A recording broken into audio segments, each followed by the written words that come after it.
ॐ हरिः ॐ श्री गुरुभ्यो नमः।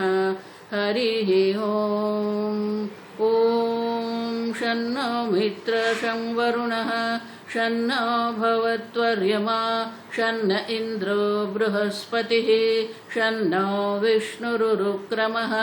नमो ब्रह्मणे नमस्ते वायो त्वमेव प्रत्यक्षं ब्रह्मासि त्वमेव प्रत्यक्षं ब्रह्म वदिष्यामि ऋतं वदिष्यामि सत्यं वदिष्यामि तन्मामवतु तद्वक्तारमवतु अवतु माम् अवतु वक्तारम्। ॐ शान्ति शान्ति शान्तिः।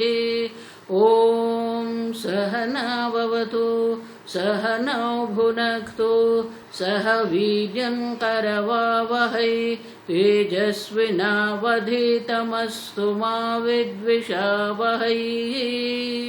ॐ शान्ति शान्ति शान्तिः। सदाशिवसमारम्भां शङ्कराचार्यमध्यमाम् अस्मदाचार्यपर्यन्तां वन्दे गुरुपरम्परां। श्रुतिस्मृतिपुराणानाम् आलयं करुणालयं नमामि भगवत्पादं शङ्करं लोकशङ्करं शङ्करं शङ्कराचार्यं केशवं बादरायणं सूत्रभाष्यकृतौ वन्दे भगवन्तौ पुनः पुनः। ईश्वरो गुरुरात्मेति मूर्तिभेदविभागिने व्योमवद्व्याप्तदेहाय दक्षिणामूर्तये नमः। निधये सर्वविद्यानां विशदे भवरोगिणां गुरवे सर्वलोकानां दक्षिणामूर्तये नमः। ॐ नमः प्रणवार्थाय शुद्धज्ञानैकमूर्तये निर्मलाय प्रशान्ताय दक्षिणामूर्तये नमः। मंगलाचरण। ॐ नमः श्री शंकरानंद गुरुपादाम्बुजन्मने। ॐ नमः श्री शंकरानंद गुरुपादाम्बुजन्मने। सविलास महामोह ग्राह ग्रासैककर्मणे सविलास महामोह ग्राह ग्रासैककर्मणे।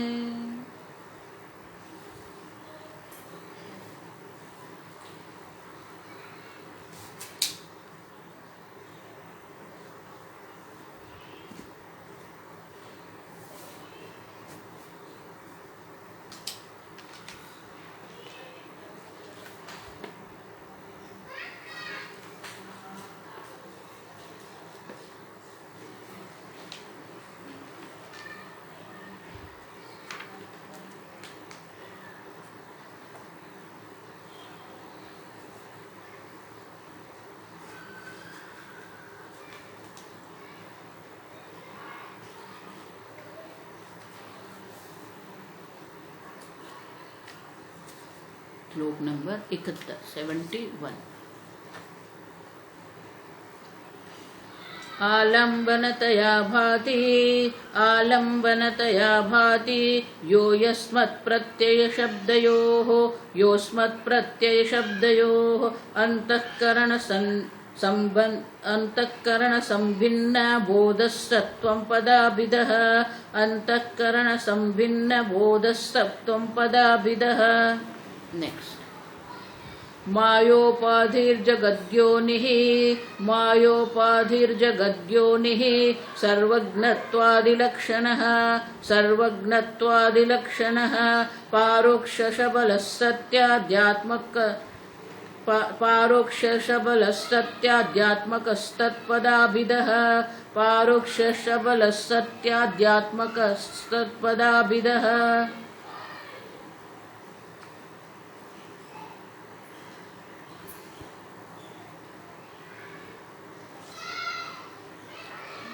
वाक्यवृत्तौ उपपादन प्रकारं दर्शयति। तो तो कहे कि वाक्य वृत्ति में कहा है शंकराचार्य जी ने, तो इसलिए कहते हैं कि वाक्य वृत्ति में त्वम पद के बारे में क्या कहा था? आलंबनतया भाति यो यस्मत् प्रत्यय शब्दयोः अंतकरण सन्निभन। अंतकरण उपाधि के कारण जो चिदात्मा है और वो चिदात्मा में जो अहम बुद्धि करके रखी है, अब समझो चिदात्मा स्वयं जीव नहीं है, आपने वो चिदात्मा में अहम बुद्धि करके रखी है। अस्मत् प्रत्यय शब्दयोः अहम इति ज्ञानस्य अहम इति शब्दस्य, वो मैं हूं, देह मैं हूं, अंतःकरण मैं हूं, इस प्रकार से जो अहम बुद्धि करके रखी है, तो जिसने ये अहम बुद्धि करके रखी है सह तथा विदः, उस प्रकार से जो है वह त्वम पद अभिदः, वो त्वम पद का अभिधान माने कि वो त्वम पद का अर्थ है। अब देखो वो त्वम पद का वाच्यार्थ है। उसी प्रकार से त्वम पद वाच्यार्थम अभिधाय, त्वम पद का वाच्यार्थ दर्शाने के बाद तत्पद वाच्यार्थमाह। अब 71वें श्लोक में वो तत्पद का वाच्यार्थ क्या है? मायोपाधिर जगद्योनिः, माया उपाधि उपहित चैतन्य ईश्वर। तो माया उपाधि से जो उपहित चैतन्य जो है, जो जगत योनि ही, जो जगत की योनि है, अब समझो, और वो जगत की योनि है माने कि जगत का कारण है, और जगत का निमित्त कारण मात्र नहीं है, जगत का अभिन्न निमित्त उपादान कारण है। और इसलिए कहते हैं जगत योनि माने कि जगत का जो अभिन्न निमित्त उपादान कारण जो है, तो निमित्त कारण होने के कारण वो सर्वज्ञ है। हमने देखा घट से कर्ता घटज्ञ, जो घट को बनाने वाला है उनको घट का ज्ञान भी है और घट बनाने की कुशलता भी उसमें है। अब देखो स्किल और नो हाउ अंग्रेजी में कहते हैं, ज्ञान भी है और कुशलता भी है। तो ज्ञान है जो घट बनाने वाला है उनको घट का ज्ञान होता है, उसी प्रकार से सर्वस्य कर्ता सर्वज्ञ। अब तो ईश्वर सर्वज्ञ है क्योंकि सर्व का कर्ता है। उतना ही नहीं, सर्वशक्ति की सर्व प्रकार की कुशलता भी है। अब समझो स्किल माने कि वो शक्ति है, कुशलता है। तो ईश्वर सर्वज्ञ सर्वशक्ति है क्योंकि वो जगत योनि है।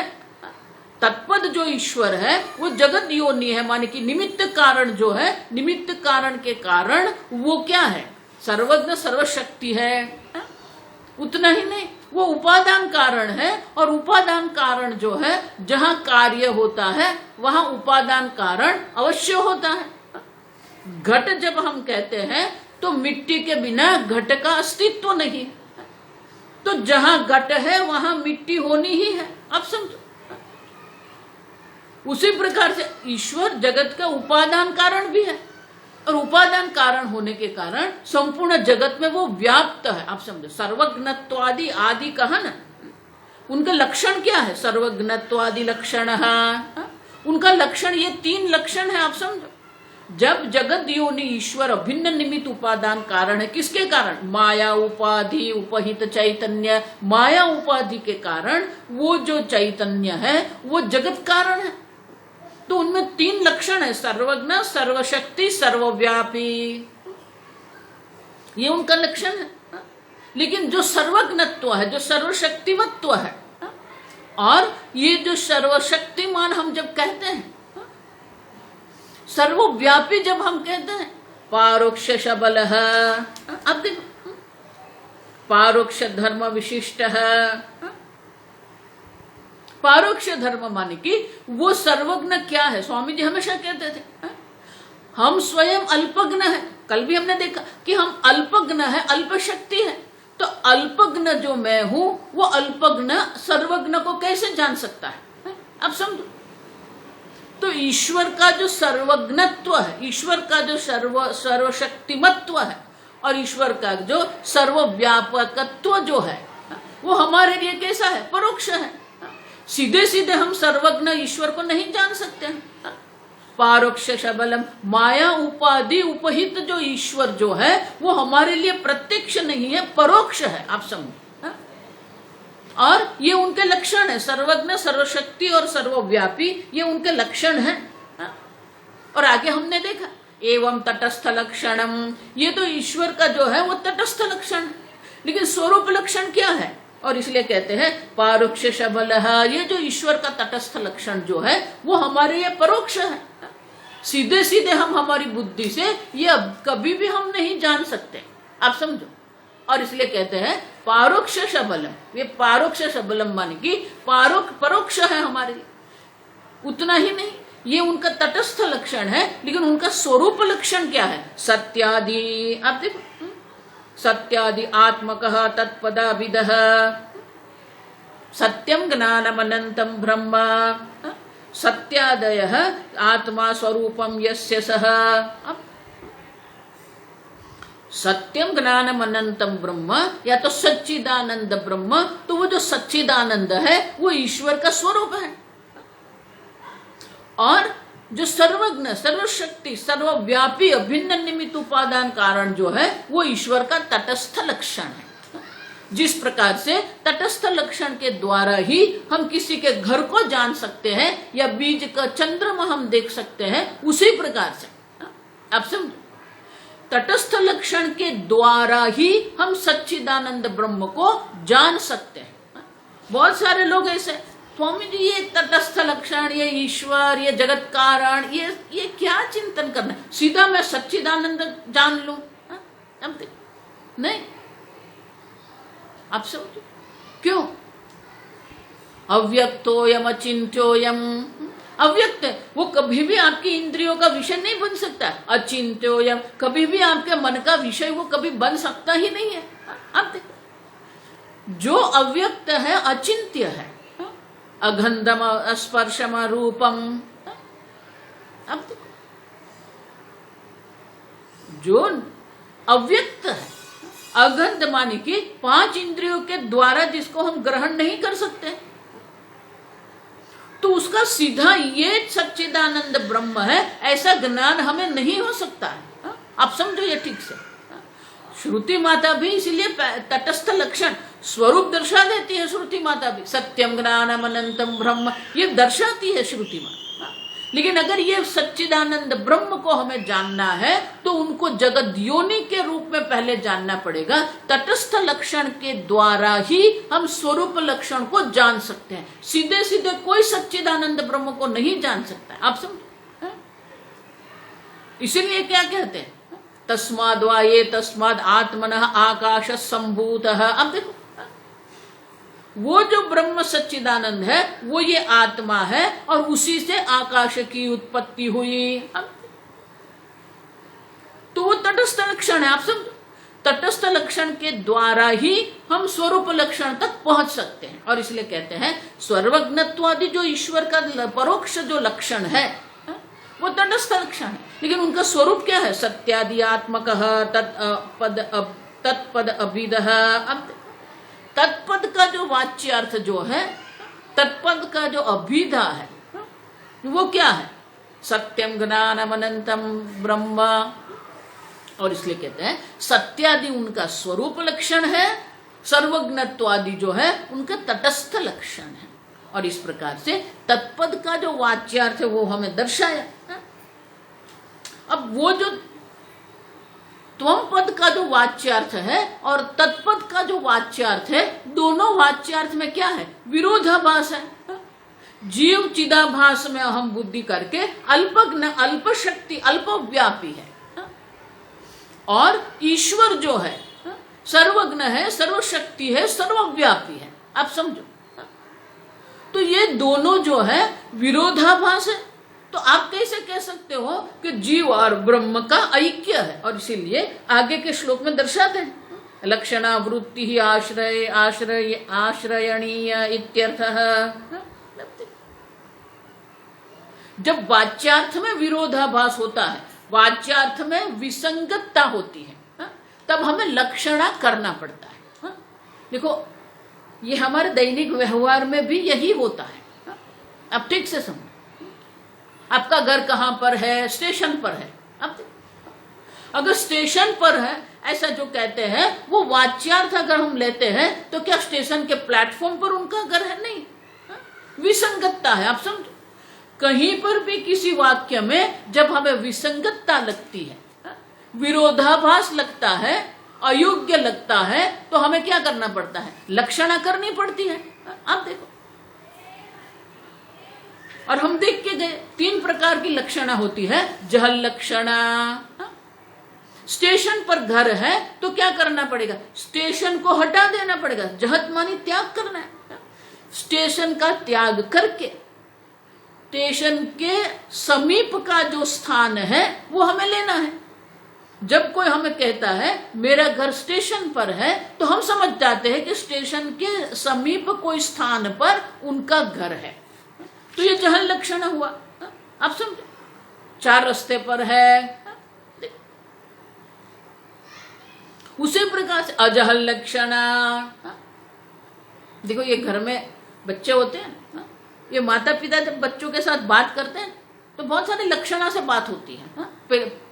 वो पीला लाइए, अब पीला माने क्या? लेकिन बच्चा देखता है, वो बालक है, वो बालक देख रहा है। पिताजी फाइल के साथ काम कर रहे हैं, अकाउंटिंग का कुछ कर रहे हैं, और बहुत सारी फाइल पिताजी के पास है। अब जब पिताजी ने कहा येलो वाली लाइए, तो वो समझ जाता है कि येलो फाइल पिताजी अलमारी में से मुझे येलो रंग की फाइल लाके पिताजी को देनी है। अब तो वहां क्या हुआ?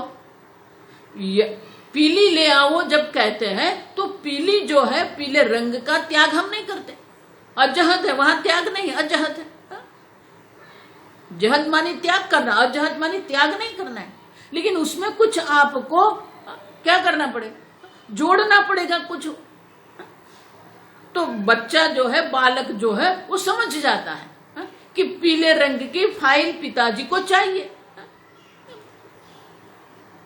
श्वेतो धावती, श्वेत दौड़ रहा है, तो हम समझ जाते हैं श्वेतः अश्वः धावती। अब जहल लक्षणा है, अजहल लक्षणा भी है। उसी प्रकार से तीसरी जो लक्षणा है, जहल अजहल लक्षणा, भाग त्याग लक्षणा।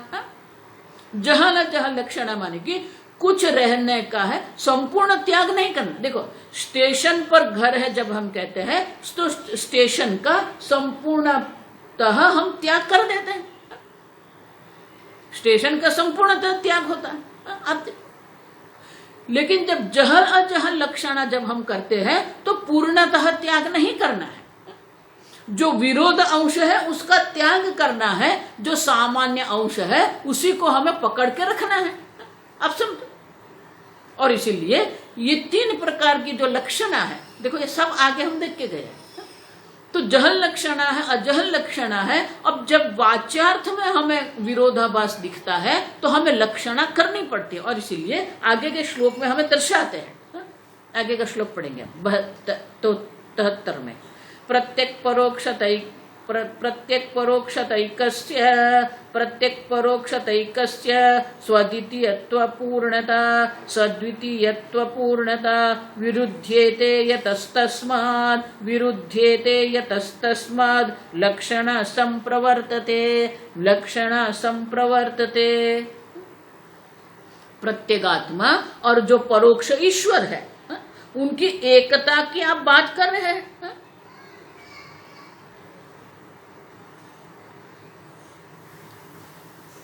लेकिन उसमें क्या है? सद्वितीयता, अनेक जीव है।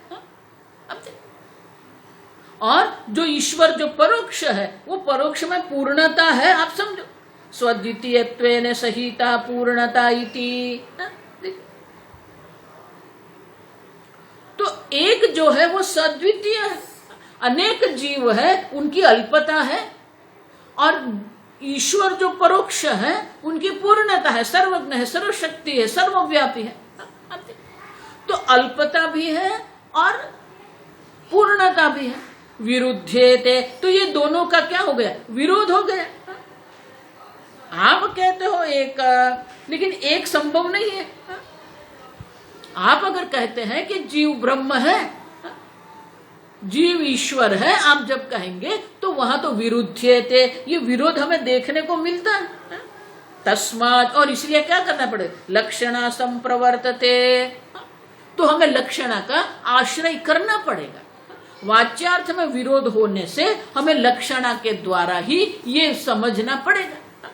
देखो आगे हम देख के गए ना, कल मैंने बताया कि अगर शिष्य इस प्रकार से विरोध करता है कि ये ईश्वर जो परोक्ष है वो समझ गए ब्रह्म है, लेकिन मैं ब्रह्म हूं, ये अनुभूति में मुझे नहीं होती है, आप समझो क्यों नहीं होती है, विचारेण अविचार्य, अब विचारेण, तो हमने देखा कि विचार के द्वारा ही ये अपरोक्ष ज्ञान हो सकता है।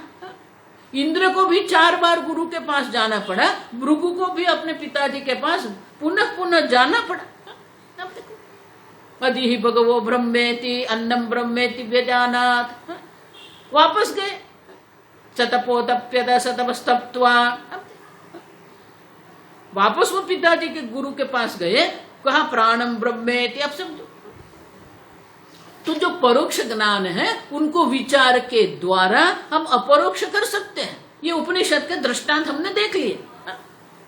फिर भी ये विरोध जो है, आत्मा प्रत्येगात्मा है और ईश्वर जो है वो परोक्ष है, तो ये प्रत्येगात्मा जो है और ये जो ईश्वर परोक्ष है उनका ऐक्य कैसे संभव है, विरुद्धते, क्योंकि एक स्वद्वितीय है, अल्प है, और ईश्वर जो है वो परोक्ष है और पूर्ण है, सर्वज्ञ है, सर्वशक्ति है, और इसलिए कहते हैं तस्माद् लक्षणा संप्रवर्तते, और इसीलिए संप्रवर्तते, हमें लक्षणा की प्रवृत्ति करनी पड़ेगी। लक्षणा के द्वारा ही हम ये ऐक्य जो है, ऐक्य का ज्ञान हमें प्राप्त हो सकता है। और जो लक्षणा भी जो है वो लक्षणा किस प्रकार की लक्षणा करनी है, तो आगे दृष्टांत के द्वारा हमें समझा दें। अगला श्लोक, तत्त्वमस्यादिवाक्येषु तत्त्वमस्यादिवाक्येषु लक्षणा भागलक्षणा लक्षणा भागलक्षणा सोऽयमित्यादिवाक्यस्थ पदयोरिव नापरा सोऽयमित्यादिवाक्यस्थ पदयोरिव नापरा।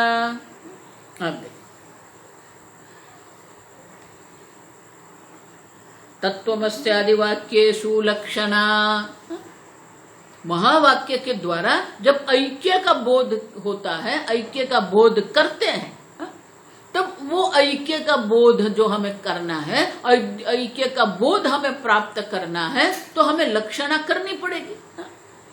तो लक्षणा के लिए क्या करना है, भाग त्याग लक्षणा। भाग लक्षणा माने भाग त्याग लक्षणा, यहाँ समझो।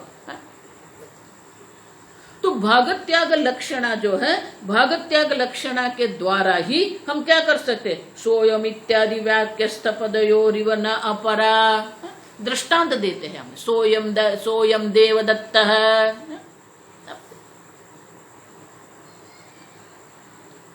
आप जब पढ़ते थे, कॉलेज में पढ़ते थे, बहुत सारे मित्र होते हैं,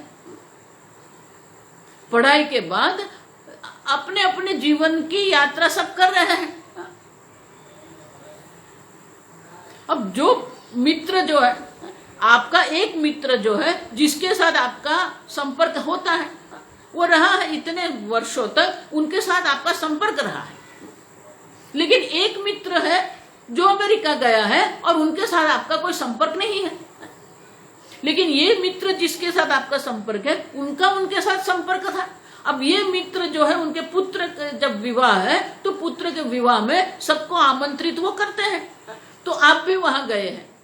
अब वो जो अमेरिका गया हुआ जो मित्र है वो भी आया है ये विवाह में, तो पुत्र विवाह में जब वो आया है, आप उनको नहीं पहचान सकते, बिल्कुल बदल गया है वो।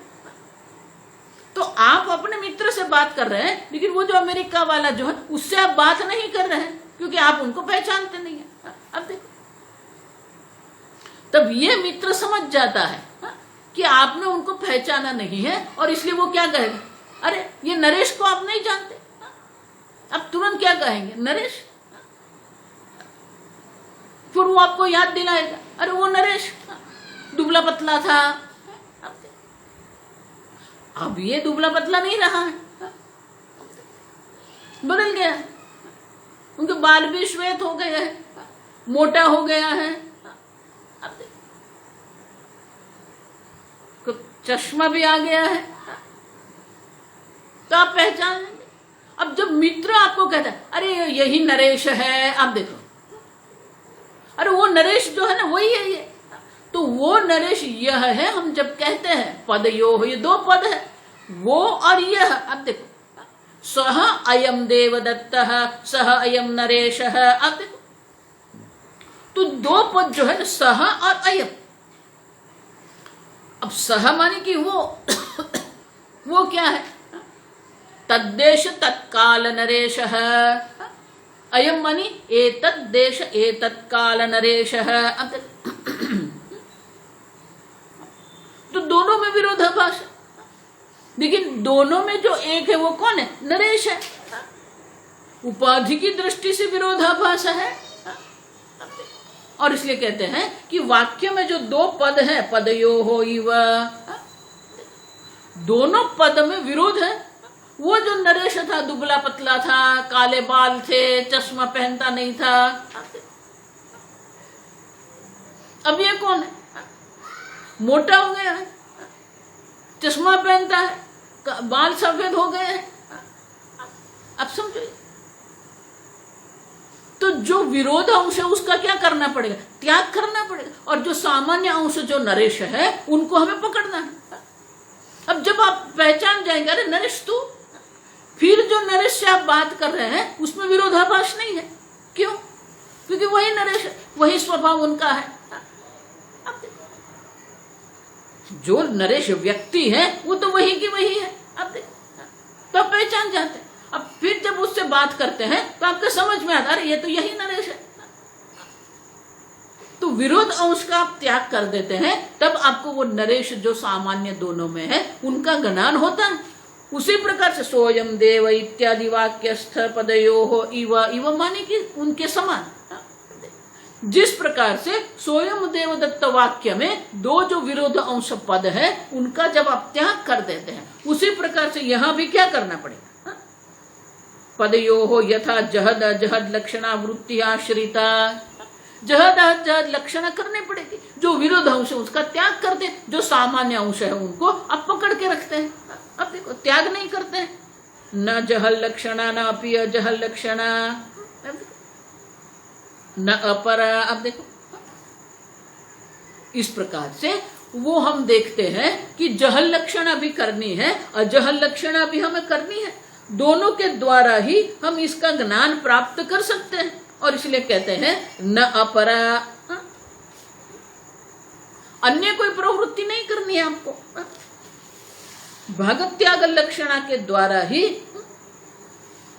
हम ये कर सकते हैं।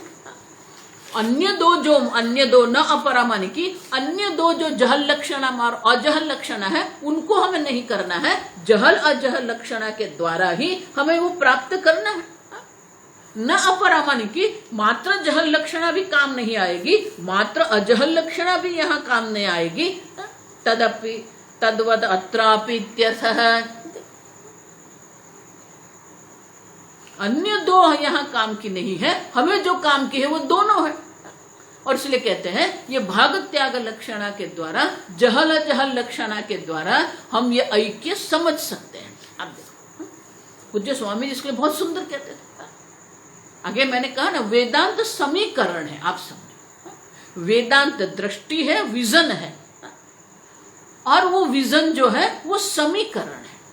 अब समीकरण में क्या होता है, असमम समम करोति इति समीकरण है। अब ये जो सम माने समान, और जो ये दीर्घ ई जो है ना वो क्या दर्शाता है, जो असम है उसको सम करना, उसे समीकरण कहते हैं। अब देखो बहुत सुंदर है, जो अस्पष्ट है उसे स्पष्ट करना कहते हैं स्पष्टीकरणम। तो देखने में वो समान नहीं है, छोटे बच्चे को जब हम सिखाते हैं ना, ये जोड़ना है, ये घटाना है, अब जोड़ना और घटाना जब वो समझ जाते हैं, ये ऐड करना है, जोड़ना है,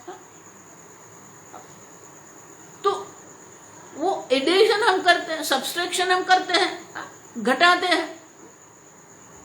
एक बार बच्चे ये समझ जाते हैं कैसे जोड़ना है, कैसे घटाना है, फिर हम क्या करते हैं, उनको ये समझाने के लिए अगर हम बच्चे को ये बताएं, देखो ठीक से कि 8 से 7 जोड़ देना, 8 + 7, 8 में 7 जोड़ना है। और अगर बच्चे को हम कहें कि 26 से 9 घटाना है, 24 से 9 घटाना है, तो क्या होगा, यहां पर 8 है, फिर वो जो साइन जो है वो प्लस की साइन है, जोड़ने की साइन है, जो चिन्ह है वो जोड़ने का है, और फिर 7 है, फिर यहां जो है वो क्या है, 24 है, और वो घटाने के लिए वो माइनस की जो चिन्ह है, घटाने का चिन्ह है, माइनस है, और साथ में 9 है। अब देखो तो 4 संख्या अलग अलग है और उनका जो चिन्ह है वो भी अलग है, एक में जोड़ना है, एक में घटाना है। अब सब तो बच्चे को क्या लगेगा, ये दोनों अलग अलग है। अगर हम बच्चे को कहें 8 में 7 जोड़ते हैं, वो 24 से 9 घटाने के बराबर है, समीकरण इक्वल टू, तो उसके समझ में नहीं आएगा क्योंकि वो विरोध लगता है। तो समीकरण कब है, स्वामी जी इसलिए कहते हैं जब ऑब्वियस कॉन्ट्राडिक्शन है, जब विरोधाभास दिखता है, ऑब्वियस मानी वो दिखता है, जब विरोधाभास दिख रहा है तब हमें लक्षणा करनी पड़ेगी। आगे मैंने कहा ना, स्टेशन पर घर है तो विसंगत लगता है, जहां पर भी विसंगतता लगती है, विरोध लगता है, तभी तो हमें लक्षणा करनी है। अब देखो उसी प्रकार से भागत त्याग लक्षणा कब करना है, जब दिखा देखने में विरोधाभास हमें है। जिस प्रकार से 8 से 7 जोड़ना है और 24 से 9 घटाना है। अब तो ये देखने में विरोध है, लेकिन अगर वो समझते हैं तो जोड़ना क्या है, घटाना क्या है, अगर हम समझ लेते हैं तो हमारी समझ में आ जाएगा। 8 से 7 जोड़ते हैं तो 15 होता है, और 24 से 9 घटाते हैं तो भी 15 होता है। अब देखो तो ऑब्वियस कॉन्ट्राडिक्शन जब होता है, देखने में जब विरोधाभास होता है, तब हमें जहल अजहल लक्षणा लगानी पड़ती है। और इसलिए कहते हैं कि प्रत्येक आत्मा जो है और जो परोक्ष ईश्वर है, दोनों में विरोधाभास है, और इसीलिए हम भागत त्याग लक्षणा करके वो समीकरण हम बनाते हैं। तब त्वम असि, अब देखो ये समीकरण, असि मानी इक्वल। अब समझो, तद जगत कारणम ब्रह्म त्वम असि। अब देखो असि ये समीकरण है, आप समझना ठीक से है, बनना नहीं है, जीव को ईश्वर में लीन नहीं करना है। जीव ब्रह्म है ही, लेकिन वो अहम बुद्धि करके बैठा, अंतकरण सन्निभ। अब देखो अंतकरण संभिन्न बोध, अंतकरण में देह में उपाधि में अहम बुद्धि करके वो बैठा है, और इसलिए अपने को अल्प मान रहा है, अपने को जन्म मरण वाला मान रहा है, अपने को दुखी मान रहा है, अपने को अज्ञानी मान रहा है। और इसलिए क्या करना पड़ेगा, जहल लक्षणा जो विरोध अंश है उसका त्याग हमें करना है। अब सब तो वेदांत समीकरण है, आप ठीक से समझो, ये वेदांत ब्रह्म ज्ञान नहीं है, वेदांत समीकरण है। जहल अजहल लक्षणा के द्वारा हम ये समीकरण समझ सकते हैं, और इसलिए कहते हैं लक्षणया। अब देखो,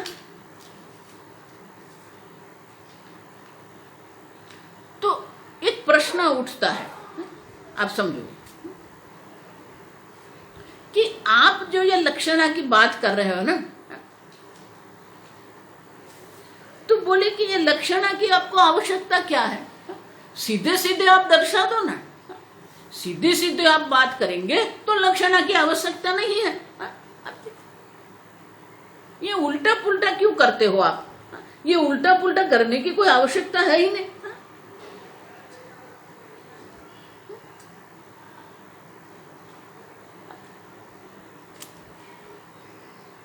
देखो ये जो है ना, ये इसी को विचार कहते हैं, आप समझो। आगे देख गए ना, विचार्य, ये महावाक्य का विचार हमें करना है। महावाक्य का विचार माने कि ये भाग त्याग लक्षणा हमें करनी है। गुरु करेंगे, शास्त्र करेंगे, अब आपको भी तो करनी है ना, आप समझो। वो चिंतन आपको भी करना पड़े कि आपकी जो अल्पता है वो उपाधि के कारण है। ईश्वर की जो परोक्ष, ईश्वर की जो पूर्णता है वो भी क्या है? उपाधि के कारण। आप समझो, दोनों है। आप देखो, समझो, ईश्वर की जो परोक्षता है वो भी उपाधि के कारण है, ईश्वर की जो पूर्णता है वो भी उपाधि के कारण। महाराज श्री हमेशा कहते थे कि ईश्वर परोक्ष क्यों है? क्योंकि हम महावाक्य नहीं समझते हैं। अगर महावाक्य को हमने समझ लिया तो फिर ये जो परोक्षता है वो रहेगी नहीं। अब ईश्वरी परोक्षता, यही तो हमारी समस्या है। ईश्वर को हमने क्या कर दिया? वो सचिन तेंदुलकर बैट ऊपर लगा के बोल ऊपर देखता है सेंचुरी मार के, तो हमने भी मान लिया भगवान ऊपर है। और चलचित्र में भी वो आ गया ऊपर वाला, और हमने भी मान लिया वो ऊपर ही है, परोक्ष। अब देखो, अब सुन, भगवान गोलोक वृंदावन में है, वहां जाएंगे, भगवान कैलाश धाम में है। हम क्या कर रहे हैं? जो अपरोक्ष ईश्वर है उसे हम परोक्ष बना के फिर क्या कर रहे हैं? आप समझो, इसीलिए भगवान कहते हैं 9वें अध्याय, अवजानन्ति माम मूढ़ाः, अवजानन्ति, मेरी अवगणना कर रहे हैं। मैं उनके आत्मस्वरूप है, फिर वो उसने मुझे परोक्ष बना के रख दिया। भगवान की सबसे बड़ी अवगणना यही है। कितनी बड़ी अवगणना हम ईश्वर की कर रहे हैं, जो स्वयं आपके आत्मस्वरूप है। उस ईश्वर को, अपरोक्ष आत्मस्वरूप ईश्वर को हमने परोक्ष बना के रख दिया। आप समझो ठीक से। और इसलिए महाराज श्री बहुत सुंदर कहते थे। अब देखो, जीव ईश्वर है जब हम कहते हैं, वो दोनों ओर है। घड़ा मिट्टी है लेकिन मिट्टी घड़ा नहीं है, भिखारी अभिनेता है लेकिन अभिनेता भिखारी नहीं है। आप देखो, अंग्रेजी में को वाइसे वर्सा नहीं है, लेकिन यहां क्या है? जीव ईश्वर है और ईश्वर जीव है। अब ठीक से समझो, ऐक्य माने क्या है? जीव ब्रह्म है और ब्रह्म जीव है, दोनों ओर से है, वाइसे वर्सा है। अब क्यों? जीव ब्रह्म है हम जब कहते हैं और ब्रह्म जीव हम कहते हैं, तो महाराज श्री बहुत सुंदर सरल भाषा में हम समझाते थे। अगर जीव ईश्वर से अलग हो गया तो वो अल्प हो जाएगा, क्योंकि ईश्वर पूर्ण है। अब जीव ने अपने को ईश्वर से अलग करके अपने को पूर्णता से दूर कर दिया, अल्प बना दिया। समझते? जीव ईश्वर से अलग हो जाएगा तो वो अल्प हो जाएगा, और ईश्वर जीव से अलग हो जाएगा तो क्या होगा? अब सोचो, आप एक अद्वितीय चैतन्य है, आप स्वतः सिद्ध स्वप्रकाश चैतन्य है, और आप एक अद्वितीय चैतन्य, दूसरा चैतन्य है ही नहीं। आप समझो ठीक से, क्योंकि दूसरा कहेंगे तो वो विषय हो जाएगा, जड़ बन जाएगा, वो चैतन्य नहीं रहेगा। समझते हो? चैतन्य एक ही है जो आप है। तो अगर ईश्वर परोक्ष है तो ईश्वर क्या बन जाएगा? विषय बन गया, जड़ बन जाएगा। और इसलिए महर्षि कहते थे कि जीव ईश्वर से अलग होगा तो अल्प बन जाएगा, और ईश्वर जीव से अलग हो जाएगा तो वो जड़ बन जाएगा। समझते हैं आप? देखो, और इसलिए ये ऐक्य है, जीव ईश्वर है और ईश्वर जीव है। जीव के बिना ईश्वर जड़ बन जाता है और ईश्वर के बिना जीव अल्प बन जाता है। और इसीलिए ये जो विरोधाभास है, अल्पता के विरोधाभास जो है, प्रत्यक्ष और परोक्ष का जो विरोधाभास है, तो उनको हमें क्या करना है? तो ये महावाक्य के द्वारा ही हम समझ सकते हैं। इसी महावाक्य का ही हम विचार करना पड़ेगा। जब तक हम महावाक्य का विचार नहीं करेंगे तब तक ये ऐक्य का ज्ञान हमें नहीं हो सकता है। अब तक तो ये हम महावाक्य विचार, वाक्य वृत्ति में ये महावाक्य का ही विचार है।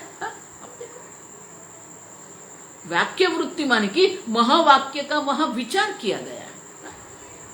तो ये महावाक्य के विचार के द्वारा ही हम ऐक्य समझ सकते हैं। अब देखो, तो बोले कि ये ठीक है, ऐक्य समझ लेते, लेकिन ये लक्षणा क्या करना है? ननु गाम आनय इत्यादि वाक्येषु लक्षणा वृत्त्या विनापि वाक्यार्थ बोध दृश्यते। गाम आनय, गाय ले आओ, तो बोलो कि सीधा सीधा अर्थ है ना। बस उसी प्रकार से ये जीव ईश्वर है, सीधा सीधा अर्थ करो ना, उसमें लक्षणा करने की क्या आवश्यकता है? अब देखो, तो बोले कि नहीं नहीं, लक्षणा करना पड़ेगा न तद्वद अत्रापि किम न स्यादिति आशंक्य। तो इस प्रकार की अगर आप शंका करते हैं कि जिस प्रकार से गाय ले आओ ऐसा जब कहते हैं तो सीधा सीधा वाक्य का अर्थ में हो जाता है, वाक्यार्थ बोध हो जाता है हमें। तो जिस प्रकार से वो वाक्य का अर्थ हमें मिल जाता है, वह अर्थ बोध हो जाता है, उसी प्रकार से तत्वमसि में भी वाक्य का अर्थ का बोध हमें हो जाता है। ये लक्षणा की आवश्यकता नहीं है। अगर ऐसी अगर शंका आप कर रहे हैं तो कहते कि नहीं, ये शंका करने की आवश्यकता नहीं है। अगला श्लोक उसे समझाते हैं। अगला श्लोक, संसर्गो वा विशिष्टो वा, संसर्गो वा विशिष्टो वा, वाक्यार्थो नात्र सम्मतः, वाक्यार्थो नात्र सम्मतः, अखण्डैकरसत्त्वेन, अखण्डैकरसत्त्वेन, वाक्यार्थो विदुषां मतः, वाक्यार्थो विदुषां मतः।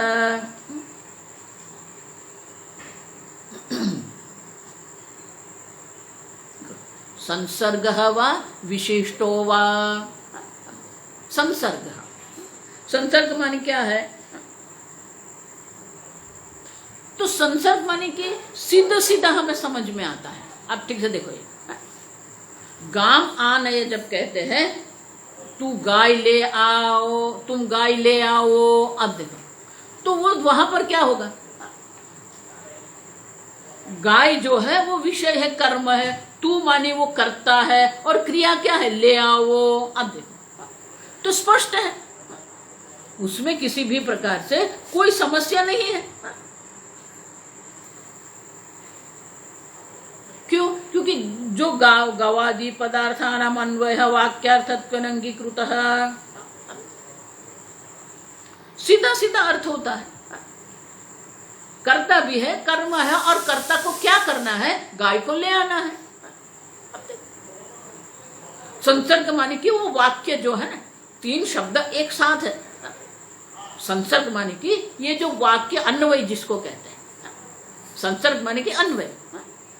रामः फलम खादति, अब देखो तो ये जो वाक्य रचना जो है उसे संसर्ग कहते हैं।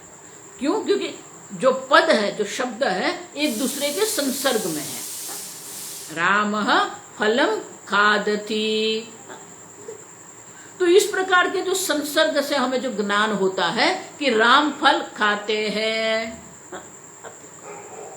तो वो वाच्यार्थ हमें समझ में आ जाता है, क्योंकि वो एक वाक्य रचना है और अन्वय है उनका। आप सब वो संसर्ग अर्थ हुआ। विशिष्ट हवा, विशिष्ट माने क्या है? विशेषता हो सकती है। क्या हो सकती है? नीलम महत् सुगंधि उत्पलम, ये भी सीधा वाच्यार्थ है। नीलम, नील रंग का, महत् मानी महान, बड़ा, सुगंधि, उत्पलम, तो उत्पल जो है वो विषय है और उनके विशेषण क्या है? वो बड़ा है, वो सुगंधी है और वो नील रंग का है। तो बोले कि संसर्गो व विशिष्टो व वाक्यार्थ है, वाक्य का अर्थ हमें सीधा समझ में आ जाता है। नीलम महत् सुगंधी उत्पलम जब हम सुनते हैं तो विशेषण क्या है वो और विशेष्य क्या है हम समझ जाते हैं। उसी प्रकार से गामानय या रामः फलम खादति, वो संसर्ग है, वो शब्द एक दूसरे के संसर्ग में है। कर्ता है, कर्म है और क्रिया है। तो वाक्य का अर्थ जो है नात्र सम्मत, अब देखो उसमें किसी भी प्रकार से कोई हमें असम्मत नहीं है, मानी कि वो स्वीकार्य है, सीधा सीधा अर्थ हमें समझ में आ जाता है। लेकिन उसी प्रकार से अखंड रस एकत्वेन वाक्यार्थ है। अब देखो, लेकिन जब देखो आगे मैं इसलिए कह के गई आपको कि अन्य वस्तु का जब हमें ज्ञान होता है तो अन्य वस्तु के ज्ञान में क्या है? यह पुष्प है। अब देखो, तो हमारी बुद्धि में, हमारे मन में पुष्पाकार वृत्ति होती है, वो पुष्पाकार वृत्ति से ही अज्ञान की निवृत्ति होती है। अब जब हमें ब्रह्म को जानना है तो वो जो अज्ञान रूपी आवरण है, वो आवरण की निवृत्ति के लिए हमारे मन में वो ब्रह्माकार वृत्ति होनी है। ब्रह्माकार वृत्ति जब तक मन में नहीं होती है तब तक वो अज्ञान की निवृत्ति, अज्ञान से, अज्ञान का जो कार्य, जो आवरण है, वो आवरण की निवृत्ति नहीं होती है। लेकिन ब्रह्म तो क्या है? अखंड एक रसत्वेन, एक अद्वितीय, अखंड मान के सर्वव्यापी अनंत ब्रह्म है। अब अनंत ब्रह्म है तो आपकी बुद्धि में भी वो अखंडाकार वृत्ति होनी है। तो अखंडाकार वृत्ति कैसे होगी? क्योंकि बुद्धि स्वयं अल्प है। और इसीलिए कहते हैं अखंडाकार एक रसत्वेन नैव एत्र न एवं अत्र महावाक्येषु। अब जिस प्रकार से संसर्ग माने की एक वाक्य रचना होती है और या तो विशेषण विशिष्ट जो होता है उसमें हमें वाक्यार्थ समझ जाता है। न अत्र सम्मतः अखंडाकार रसत्वेन, अखंड एक रसत्व, अखंड एक रस होने के कारण वो वाक्यार्थ संभव नहीं है। न अत्र सम्मतः, अब देख, क्योंकि पुष्पाकार वृत्ति हमें हो सकती है, रामाकार वृत्ति हमें हो सकती है, फलाकार हमें वृत्ति हो सकती है, क्रियाकार वृत्ति भी हमें हो सकती है। समझते हो? रामः फलम खादति जब हम कहते हैं तो राम को हम देखते हैं, वो रामाकार वृत्ति हमारे मन में होती है। उनके हाथ में जो फल है वो फलाकार वृत्ति भी हमारे मन में होती है और वो जो फल खा रहे हैं वो क्रियाकार वृत्ति भी हमारे मन में होती है। अब समझो, तो तीनों प्रकार की वृत्ति होती है और तीनों के संसर्ग से हमें ज्ञान होता है। राम फल खाते हैं। अब देखो,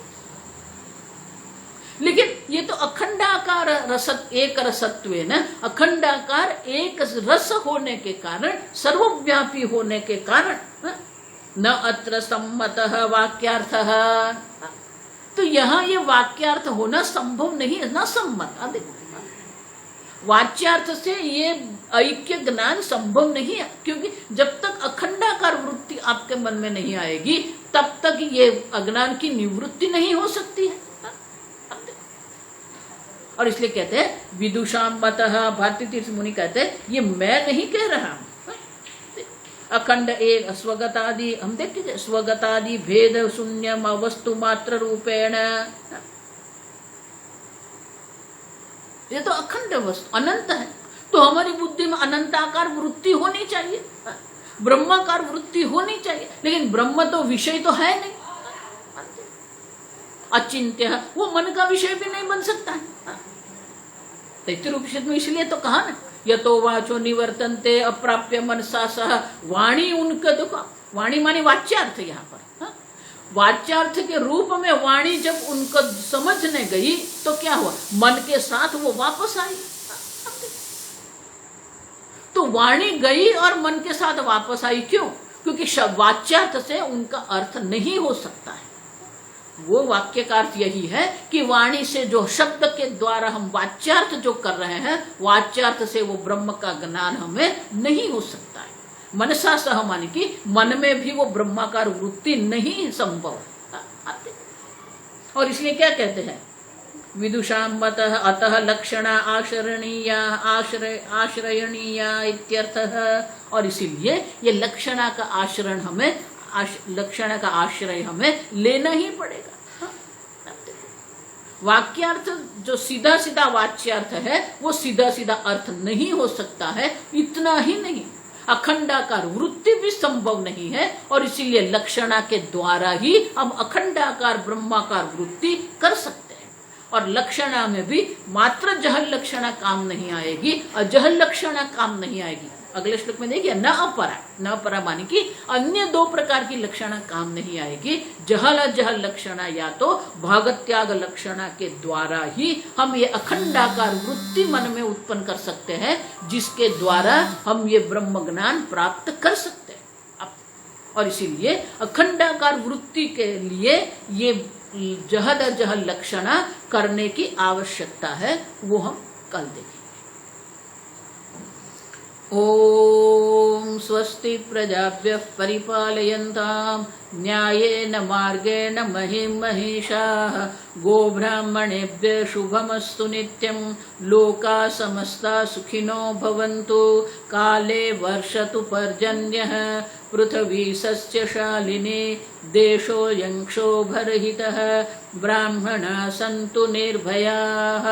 ओम सर्वेषां स्वस्तिर्भवतु सर्वेषां शान्तिर्भवतु सर्वेषां पूर्णं भवतु सर्वेषां मङ्गलं भवतु सर्वे भवन्तु सुखिनः सर्वे सन्तु निरामयाः सर्वे भद्राणि पश्यन्तु मा कश्चित् दुःखभाग् भवेत् असतो मा सद्गमय तमसो मा ज्योतिर्गमय मृत्योर्मा अमृतंगमय।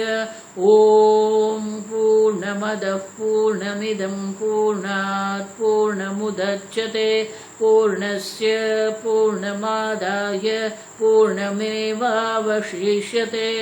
ओम शांति शांति शांति। हरिः ओम श्री गुरुभ्यो नमः। हरिः ओम।